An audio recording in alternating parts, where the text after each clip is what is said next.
ஆண்டவரும் இரட்சகருமாக இயேசு கிறிஸ்துவின் இனிய நாமத்தில் உங்களை யாவருக்கும் அன்பின் வாழ்த்துக்களை தெரிவித்துக் கொள்கிறேன். அருமையான தேவ பிள்ளைகளே, புதிய நாள் புதிய நம்பிக்கை தின தியானத்தின் மூலமாய் இந்த நாளில் கூட உங்களை சந்திப்பதில் நான் மிகுந்த மகிழ்ச்சி அடைகிறேன். அல்லேலூயா. இன்றைக்கு கூட கர்த்தர் நமக்கு கொடுக்கிற வார்த்தை என்ன? 2 தீமோத்தேயுவின் புஸ்தகம் 2ஆம் அதிகாரம் 1வது வசனம் கூட வாசிக்க கேட்போம். ஆதலால் என் குமாரனே, நீ கிறிஸ்து இயேசுவில் உள்ள கிருபையிலே பலப்படு. ஹல்லேலூயா. அப்போஸ்தலனாகிய பவுல் தீமோத்தேயுக்கு சொல்லுகிறார், குமாரனே. பாருங்க, தீமோத்தேயை ஒரு நல்ல ஒரு பிள்ளை ஆவிக்குரிய மகனாய் பவுல் வளர்த்ததை நாம் பார்க்கிறோம். அந்த தீமோத்தேயு ஒரு நல்ல தலைவனாய் உருவாக்கப்படுகிறதை நாம் பார்க்கிறோம். இங்கே பவுல் தீமோத்தேயுக்கு சொல்கிற ஒரு ஆலோசனை, என் குமாரனே, நீ கிறிஸ்து இயேசுவில் உள்ள கிருபையில் பலப்படு. இன்னைக்கு ஆண்டவர் நம்மை பார்த்து சொல்கிறாரு, தேவ பிள்ளையே, நீ கிறிஸ்து இயேசுவில் கிருபையில் பலப்படு. இன்னைக்கு நீங்களும் நானும் கிருபையில் பலப்பட வேண்டியவர்கள். கிறிஸ்து இயேசுவில் கிருபை அப்படின்னா யார் தெரியுமா? கிருபை அவரே தான் கிருபைங்க. அவ காலைதோறும் அவர் கிருபை புதுசாக இருக்கான்.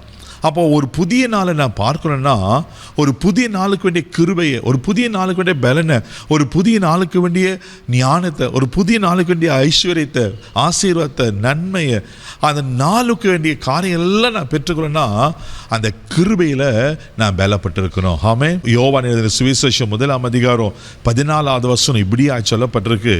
வாசிக்க கேட்போம். அந்த வார்த்தை மாம்சமாகி கிருபையினாலும் சத்தியத்தினாலும் நிறைந்தவராய் நமக்குள்ளே வாசம் பண்ணினார். அவருடைய மகிமையை கண்டோம். அது பிதாவுக்கு ஒரே பேரானுடைய மகிமைக்கு ஏற்ற மகிமையாகவே இருந்தது.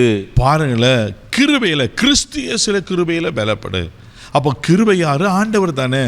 அதனால தான் இங்கே யோவானில் அழகாக சொல்லப்பட்டிருக்கு, அந்த வார்த்தை மாம்சமாகி கிருபையினால சத்தியத்தினால் நிறைந்தவர் தாரா. எந்த வார்த்தை? இயேசுவாகிய வார்த்தை. ஆதியில் வார்த்தை இருந்தது, அந்த வார்த்தை தேவனிடத்தில் இருந்தது, அந்த வார்த்தை தேவனாக இருந்தது. தேவ பிள்ளைகளை, வார்த்தையாகிய இயேசு அவர் கிருபை நிறைந்தவராய் காணப்படுகிறார்.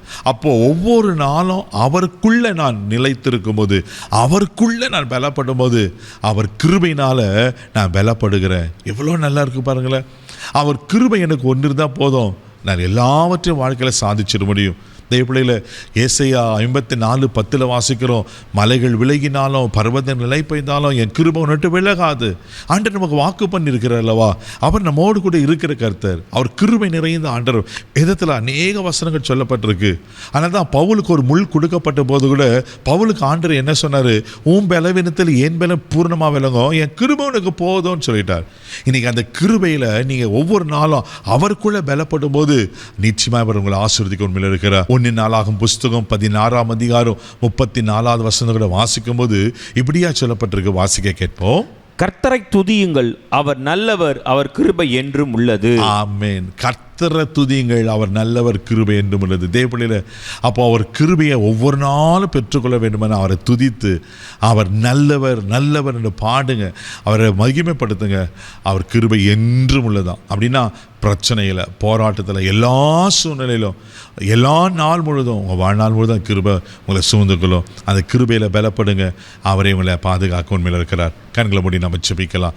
அன்பு தகப்பனே, உமக்கு நன்றி சொல்லி உங்களை துதிக்கிறோம், உம்மை ஸ்தோத்திரப்பா. ஆண்டவரே, கிறிஸ்து இயேசுவில் கிருபையில் பலப்படுன்னு அன்றைக்கி பவுல் தீமோத்தேயுக்கு சொன்னது போல் இன்றைக்கி எங்களுக்கும் நீங்கள் சொல்கிறீங்கப்பா. அந்த கிருபையில், கிருபை நீங்கள் தான் ஆண்டவர். உமக்குள்ளே நாங்கள் பலன் அடைய, உமக்குள்ளே வளர எங்களுக்கு கிருபை செய்யுங்கப்பா. ஆண்டவரே, இந்த பவுலுக்கு கொடுத்த முள்ளுக்கு அன்றைய என் கிருபன் போதும்னு சொன்னீர் அல்லவா?